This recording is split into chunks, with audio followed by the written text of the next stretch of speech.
Hi there. My name is Theresa Lawler, and I'm a Janet Jennings alumni from many, many years ago. And I first learned about watercolor and loved watercolor.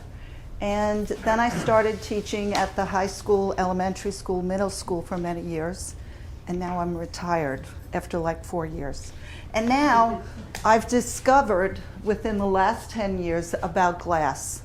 And glass, a lot of people don't know about fused glass, and that's why I'm here. I wanted to kind of educate people on the process because they haven't seen it before, they don't really understand it, and a lot of times it's only considered a craft. Jewelry, bowls, dishes, things like that. So what I wanted to do is to show you that one of the things about glass is that you take pieces of smaller glass and you cut it, you'd put it on what you would call a canvas of usually a clear piece of glass. And so with this, there's pieces called confetti, there's other pieces that are placed on this, and then it's put into a kiln. Just like a ceramic kiln, only a ceramic kiln is very deep. A fused glass kiln is shallow. It's about 8, not more than 12 inches usually. And the reason is because you want the surface of the glass to be evenly heated so that it doesn't crack. You also, another consideration is how quickly it's heated and how quickly it's cooled once it reaches that special temperature. So in this piece, it's flat, it's molten glass. And that's because it's gone up to about 1500 degrees. So you know your oven goes the most to like 450, 500. This goes to about 1500 degrees. And it becomes a flat surface of glass. All those pieces melt right down. Next one. Actually, was there one before this, Scott? Or no? Maybe I'm wrong. Because it says 2. Well, anyway. Oh well. So this is a watercolor. I've joined the plein air group of the Wednesday group, and I just love it because we go out every Wednesday morning and we go to a place and we paint. And it's a group of us, about 10 of us, and it's really fun. And so this is down on Landing Lane down in Springs, and we sit there and we paint. Next one. And then what I do is I take that image and I put it into glass. So it's the best of both worlds. I'm outside in the open, plein air, fresh air, a group of people, we have fun, and then I take it home and I fixed up my studio, which is my basement. Dry locked it, painted it, fixed it all up, and I create it and I fuse it. This was fused twice. It's fused once to have a flat surface, and then it's fused a second time to get that real texture out of it, almost like stones and pieces of grass. Next one. This is again, you know that Voodoo Cliff down in Montauk? We went one time down to the Voodoo Cliff, and I created this watercolor down there with a group. And then I came back, went into my studio next, and whoops, something happened. Anyway, this is another one at Hook Pond. What happened to it? Oh well. Anyway, so this is another one, and you can see that it has a lot of texture. It's Hook Pond, and you know, it has water, the water and the cliffs.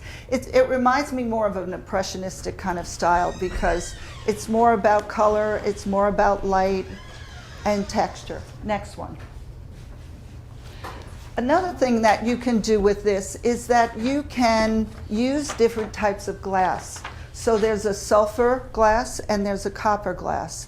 And when you mix certain ones together, or this was originally a special type of foil, and what I did was I covered it with this, what they call alchemy to bronze. And it turned the foil bronze, and it turned these other pieces into a whole different color because of the reaction, the special effects of it.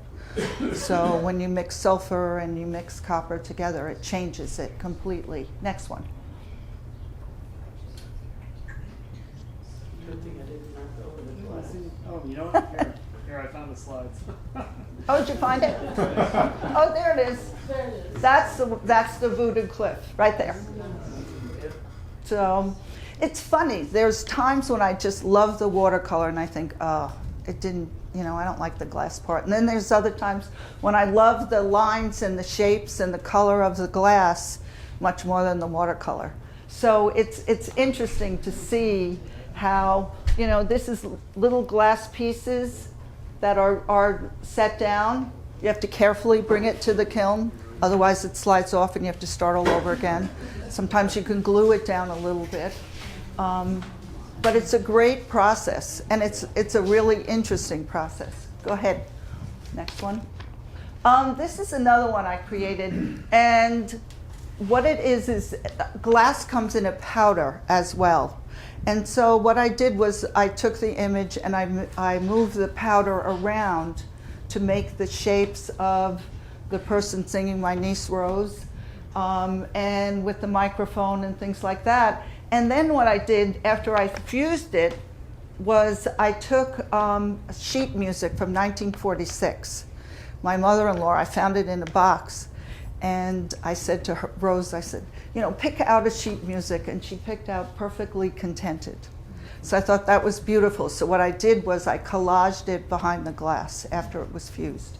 You can't do it before. Next one. This is another piece. It just, sometimes that elementary teaching kind of comes back to you and you think, gee, wouldn't it be fun to make something kind of fun and creative and simple? And so that's what this is about, and it's called Little Study. Next. Another interesting process is to weave it. And you kind of figure out, how the heck do you weave glass? Well, it's a secret. No, it's not. But you can literally take little strips of glass, and you have to slump it into the shape. And then after it's fused, slumped, you kind of take it and you every other one. You take every other piece of glass that's been slumped down, and it opposites it. I have no fingerprints, but it's warm when I take it out, but you can handle it and refuse it again. You have to let it cool.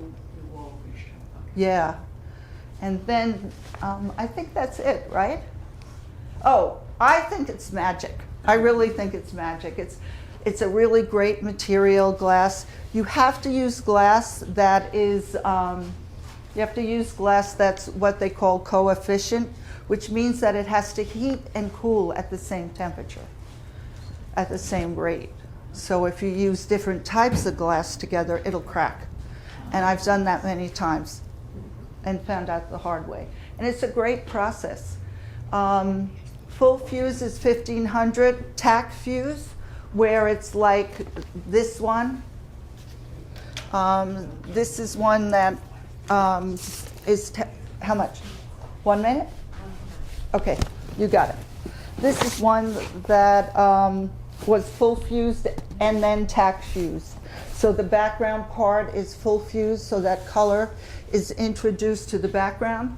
And then you put other pieces on, you reheat it again at a lower temperature, and it's tack fused, which means that it remains melted to the glass, but it also keeps its shape, its texture. Any questions? Any questions? Yes? How different does it look when you compose it with the glass before you put it into the kiln? I mean, how much accident is there, or? Yeah, with the full fuse, there's more. With the full fuse, there's a lot more, because it literally becomes like a sheet of glass, smooth. And so there is more of a difference.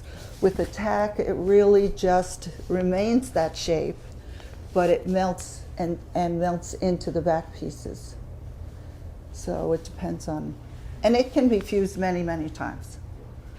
I mean, I'll fuse it like 3 or 4 times. Each fusing takes about at least 16 hours. Is the kiln in your basement? Yeah, it's in my basement. Gas kiln? No, it's electric.